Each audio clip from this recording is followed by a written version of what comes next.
മലയാളത്തിലെ എക്കാലത്തെയും വിവാദ സിനിമകളെക്കുറിച്ചാണ് ഇന്നത്തെ വീഡിയോ. ആവിഷ്കാര സ്വാതന്ത്ര്യത്തെ ചോദ്യം ചെയ്തുകൊണ്ട് വെളിച്ചം കാണാതെ പെട്ടിക്കുള്ളിൽ ഇരിക്കേണ്ടിയിരുന്ന സിനിമകൾ. എന്തൊക്കെയായിരുന്നു സിനിമയ്ക്ക് പിന്നിലെ വിവാദങ്ങൾ എന്ന് നോക്കാം. ആദ്യ സിനിമ എൻ്റെ എക്കാലത്തെയും ഫേവറേറ്റ് 1988 ഇറങ്ങിയ പൊന്മുട്ടയിടുന്ന താറാവ്.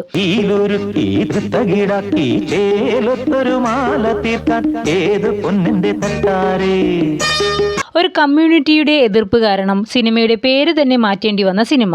അതെ, ഈ എവർഗ്രീൻ സിനിമയുടെ ആദ്യ പേര് പൊന്മുട്ടയിടുന്ന തട്ടാൻ എന്നായിരുന്നു.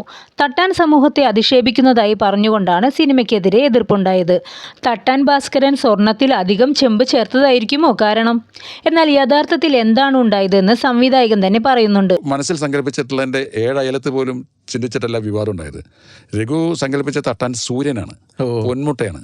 ആ ഷോട്ടിൽ നിന്നാണ് ആ സിനിമ ആരംഭിക്കുന്നത് തന്നെ. ആകാശത്തിൻ്റെ അങ്ങേ ചെരുവിൽ ഒരു ചുവന്ന ഒരു പൊന്മുട്ടയിട്ടു എന്ന് പറഞ്ഞിട്ട് ഒരു സൂര്യൻ ഇങ്ങനെ ഒരു ഗോളം ഉയർന്നു വരുന്നതാണ്. ആ അർത്ഥത്തിലല്ല ആദ്യം വിവാദമുള്ളവരുണ്ടായിരുന്നു. അങ്ങനെ വലിയ ഇഷ്യൂ ആവുകയും ഞാൻ ശരിക്കും പറഞ്ഞാൽ പൊന്മുട്ടനെ തട്ടാൻ പറഞ്ഞിട്ട് പോസ്റ്റേഴ്സ് അടക്കം ഒട്ടിച്ചതാണ്. അപ്പോൾ സെൻസർ ബോർഡ് വന്നപ്പോഴാണ് പറഞ്ഞത് ഇങ്ങനെ ഒരു കംപ്ലയിൻറ്റ് വന്നിട്ടുണ്ട്. അപ്പോൾ എന്നോട് പെട്ടെന്ന് പൊന്മുട്ടനെ താറാവെന്ന് പറഞ്ഞിട്ട് സർട്ടിഫിക്കറ്റ് കിട്ടി. എന്നിട്ട് ഈ തട്ടാൻ എന്നുള്ളടത്ത് മുഴുവൻ താറാവ് എന്നുള്ളത് പേസ്റ്റ് ചെയ്ത് ഒട്ടിച്ചു. അത് അടുത്ത ചിത്രം 1999 ഇറങ്ങിയ പത്രം. ജോഷി സംവിധാനം ചെയ്ത സിനിമ പത്രസ്ഥാപനങ്ങൾ തമ്മിലുള്ള കടുത്ത മത്സരങ്ങളെക്കുറിച്ച് ചർച്ച ചെയ്യുകയും മലയാളത്തിലെ ഏറ്റവും വലിയ 2 ദിനപത്രങ്ങളിലേക്ക് വിരൽ ചൂണ്ടുകയും ചെയ്തു. റിലീസിന് മുൻപ് സർട്ടിഫിക്കറ്റ് ലഭിക്കുക എന്നതായിരുന്നു സിനിമ നേരിട്ട ഏറ്റവും വലിയ തടസ്സം. സിനിമയിലെ പത്രമുതലാളി ഔദക്കുട്ടിച്ചായൻ്റെയും മലയാള മനോരമയുടെ ഉടമ KM മാത്യുവിൻ്റെയും കഥാപാത്രത്തിൻ്റെ സാമ്യമായിരുന്നു സിനിമയ്ക്കെതിരെ ഉണ്ടായ പ്രതിഷേധം. പിന്നീട് Kerala press academy chairman VP രാമചന്ദ്രനിൽ നിന്ന് ലഭിച്ച പരാതിയുടെ അടിസ്ഥാനത്തിൽ സെൻസർ ബോർഡ് സിനിമ നിരോധിക്കാൻ തീരുമാനിച്ചു. എന്നാൽ ഇൻഫോർമേഷൻ മന്ത്രാലയത്തിലെ ചെറിയ സ്വാധീനവും പ്രസ് അക്കാദമി ചെയർമാനെ മാറ്റിയതുമാണ് ഒടുവിൽ സിനിമയെ വെളിച്ചം കാണാൻ അനുവദിച്ചത്. ചീഫ് എഡിറ്റർ ഔദക്കുട്ടിച്ചായന്റെ നേർമങ്ങളുടെ കഴുത്തിൽ അബദ്ധത്തിൽ ഒരു മിന്നു കെട്ടിപ്പോയി എന്നതും വലിയ വലിയ തിരുമേനിമാരെ വേണ്ടതുപോലെ കൃത്യമായി സുഖിപ്പിക്കാൻ അറിയുന്നു എന്നോ ഒന്നും ആവരുത്. ഇതുപോലൊരു കസേരയിൽ കയറി മലർന്നിരിക്കുന്നവന്റെ basic qualifications. Do you get me? അടുത്ത ചിത്രം 1999 ഇറങ്ങിയ ക്രൈം ഫയൽ. ഷാജി കൈലാസ് സംവിധാനം ചെയ്ത സിനിമ ക്രിസ്ത്യൻ സഭയെയും പുരോഹിതരെയുമാണ് ചൊടിപ്പിച്ചത്. ഇതിന് കാരണം എല്ലാവർക്കും വ്യക്തമാണ്. കുപ്രസിദ്ധമായ സിസ്റ്റർ അഭയ കൊലപാതക കേസിനെ അടിസ്ഥാനമാക്കിയായിരുന്നു സിനിമയുടെ കഥ. സിനിമയിൽ പുരോഹിതന്മാർക്കുള്ളിലെ വ്യാപകമായ അഴിമതി അനാവരണം ചെയ്യപ്പെട്ടു. യഥാർത്ഥ സംഭവത്തിനെ അടിസ്ഥാനമാക്കിയുള്ള കഥയായിരുന്നാലും വൈദികർക്ക് അത് അംഗീകരിക്കാൻ കഴിയില്ല. പക്ഷേ കഥയായ യഥാർത്ഥ സംഭവത്തിൻ്റെ പിന്നീടുള്ള കേസന്വേഷണം ചെന്നെത്തിച്ചത് സിനിമയെ തൂക്കിയടിക്കുന്ന ക്ലൈമാക്സിലേക്കാണ്. പാവം ഒരു കന്യാസ്ത്രീയുടെ ചാവുദോഷത്തിന് കടപ്പെട്ടിരിക്കുക ഈ അരമന, അത് മറക്കണ്ട. അടുത്ത ചിത്രം 2013 ഇറങ്ങിയ left right left. CPM party നേതൃത്വത്തെ വിമർശിക്കുകയും കുപ്രസിദ്ധമായ TP ചന്ദ്രശേഖരൻ വധം ചർച്ച ചെയ്യുകയും ചെയ്ത ചിത്രം റിലീസ് സമയത്ത് വൻ പ്രതിഷേധം നേരിട്ടു. CPM നേതാക്കൾക്കെതിരെയുള്ള അപകീർത്തിയെ സംബന്ധിച്ചും ഇടതുപക്ഷത്തിൻ്റെ പ്രകടമായ അധപതനത്തെയും ഉയർത്തിക്കാട്ടിയ സിനിമയ്ക്കെതിരെ പാർട്ടി പ്രതിനിധികളിൽ നിന്ന് വ്യാപകമായ എതിർപ്പുണ്ടായിരുന്നു.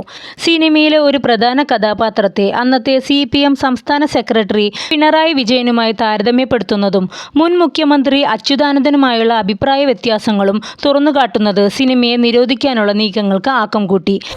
ആ ചെങ്കൊടിന്റെ ബലത്തിലാ ചാത്തു റോഡിലിറങ്ങി നടുനീർത്തി നടന്നത്. ആ ചാത്തുന്റെ അമ്പുന്റെ ചോര കണ്ട് വളർന്നോനാണടാ സഹദേവൻ. എന്നാൽ സിനിമയെ നിരോധിക്കാനുള്ള നീക്കങ്ങളൊന്നും നടത്തിയിട്ടില്ലെന്ന് പാർട്ടി അവകാശപ്പെട്ടു. എന്നാൽ അക്രമ സംഭവങ്ങൾ ഭയന്ന് ഫിലിം എക്സിബിറ്റേഴ്സ് ഫെഡറേഷൻ സ്ക്രീനിങ്ങുമായി ബന്ധപ്പെട്ട അനിഷ്ട സംഭവങ്ങളുടെ ഉത്തരവാദിത്തം ഏറ്റെടുക്കാൻ തിയേറ്റർ ഉടമകൾക്ക് മുന്നറിയിപ്പ് നൽകിക്കൊണ്ടാണ് സിനിമ റിലീസ് ചെയ്തത്. അടുത്ത ചിത്രം ലേഖയുടെ മരണം ഒരു ഫ്ലാഷ് ബാക്ക്. 1983 ഇറങ്ങിയ KG ജോർജ് ചിത്രം. ചുരുങ്ങിയ സമയത്തിനുള്ളിൽ തന്നെ മികച്ച നടിക്കുള്ള ദേശീയ അവാർഡ് കരസ്ഥമാക്കിയ അഭിനേത്രി ശോഭയുടെ ആത്മഹത്യയെ അടിസ്ഥാനമാക്കിയുള്ളതായിരുന്നു ചിത്രം. അക്കാലത്ത് വിവാഹിതനായിരുന്ന ബാലു മഹേന്ദ്രയുമായുള്ള നടിയുടെ അപകീർത്തികരമായ ബന്ധവുമായി സാമ്യമുള്ള ചിത്രം വളരെയധികം വിവാദങ്ങളിൽ പെട്ടിരുന്നു. ചിത്രത്തിൽ നടൻ ഭരത് ഗോപി അഭിനയിച്ച ക്യാരക്ടർ ബാലു മഹേന്ദ്രയെ സൂചിപ്പിക്കുന്നതാണ്. നീ ഒരു മണ്ടിയാണ്. എന്റെ ഭാര്യയും കുട്ടിയും എന്ന് വിളിച്ചാൽ എനിക്ക് പോകാതിരിക്കാൻ സാരമില്ല. ഞാൻ ഇടയ്ക്കിടെ സൗകര്യം കിട്ടുമ്പോഴൊക്കെ വരാം. അടുത്ത ചിത്രം 2008 ഇറങ്ങിയ തിരക്കഥ. അന്തരിച്ച നടി ശ്രീവിദ്യയുടെ ജീവിതത്തെ അടിസ്ഥാനമാക്കിയാണ് തിരക്കഥ സിനിമയുടെ വിവാദം ഉയർന്നത്. ചിത്രം അന്തരിച്ച നടിയുടെ സ്മരണയ്ക്ക് മങ്ങലേൽപ്പിച്ചതായി കുറ്റപ്പെടുത്തിക്കൊണ്ട് വിവിധ റിപ്പോർട്ടുകൾ വന്നു. നടൻ കമലഹാസനുമായുള്ള നഷ്ടപ്രണയവും നടിയുടെ ജീവിതത്തിലുണ്ടായ ദാരുണമായ സംഭവങ്ങളെ അടിസ്ഥാനമാക്കി സിനിമ ചിത്രീകരിച്ചതിലൂടെ ധനസമ്പാദനം നടത്തിയ നിർമ്മാതാക്കൾക്കെതിരെയായിരുന്നു ആക്ഷേപം. നടിക്കുള്ള ആദരാഞ്ജലിയായിട്ടായിരുന്നു ചിത്രത്തെ പ്രചരിപ്പിച്ചത്. ഇത് അവരോടുള്ള അനാദരവായി തോന്നി. ഒടുവിൽ ചിത്രത്തിന്റെ രചനയും സഹനിർമ്മാണവും നിർവഹിച്ച സംവിധായകൻ രഞ്ജിത്തിന് ഒരു പത്രസമ്മേളനം വിളിക്കേണ്ടി വന്നു. ചിത്രത്തിന്റെ കഥ മറ്റൊരാളുടെ ജീവിതകഥയുമായുള്ള സാമ്യം തികച്ചും യാദൃശ്ചികമാണെന്ന് അവകാശപ്പെട്ടു.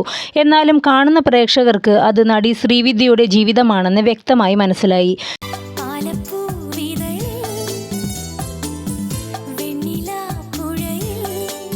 പിന്നീട് ഒരിക്കൽ ഒരു ഇന്റർവ്യൂവിൽ നടൻ കമലഹാസൻ തന്റെ പ്രണയിനി ശ്രീവിദ്യയായിരുന്നെന്ന് വെളിപ്പെടുത്തിയിരുന്നു.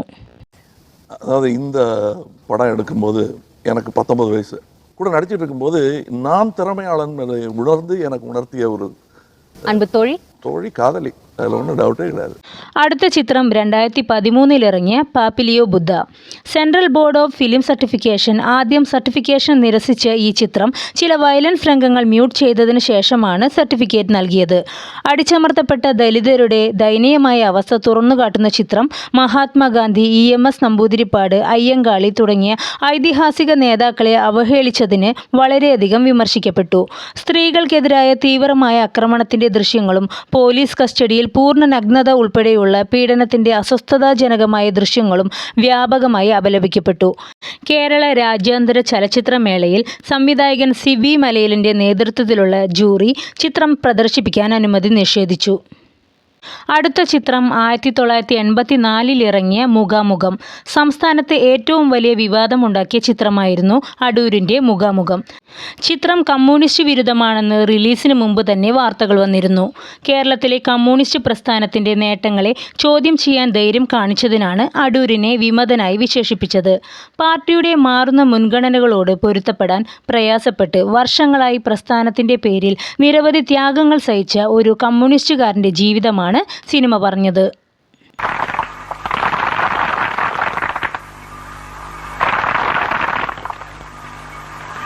അടുത്ത ചിത്രം 1987 ഇറങ്ങിയ ഉപ്പ്.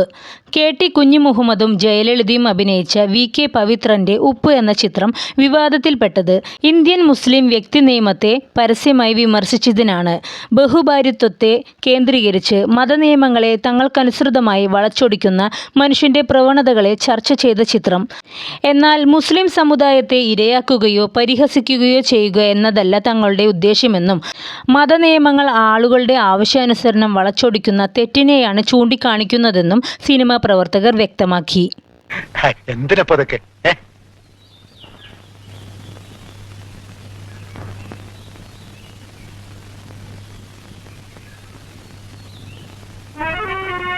അടുത്ത ചിത്രം അഗ്നിസാക്ഷി.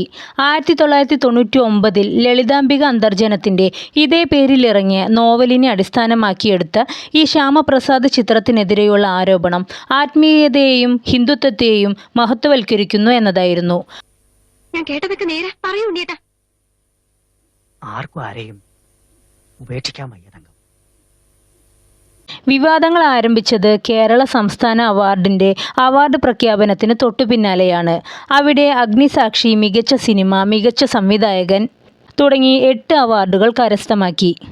ഈ ചിത്രത്തിന് അവാർഡ് ലഭിക്കാൻ കാരണം ചിത്രത്തിൻ്റെ സംവിധായകൻ്റെ അച്ഛൻ രാജ്യസഭാ MP ആയ O രാജഗോപാലാണ് എന്ന ആരോപണമാണ്. അപ്പോൾ ഫ്രണ്ട്സ്, ഇതൊക്കെയാണ് മലയാളത്തിലെ എക്കാലത്തെയും വിവാദ ചിത്രങ്ങൾ. അപ്പോൾ വീഡിയോ ഇഷ്ടമായ ലൈക്ക് ചെയ്യാനും സബ്സ്ക്രൈബ് ചെയ്യാനും മറക്കല്ലേ. നിങ്ങളുടെ അഭിപ്രായങ്ങൾ കമൻറ്റിൽ രേഖപ്പെടുത്താം. അപ്പോൾ അടുത്തൊരു അടിപൊളി വീഡിയോയുമായി വീണ്ടും എത്താം. അതുവരേക്കും ബൈ.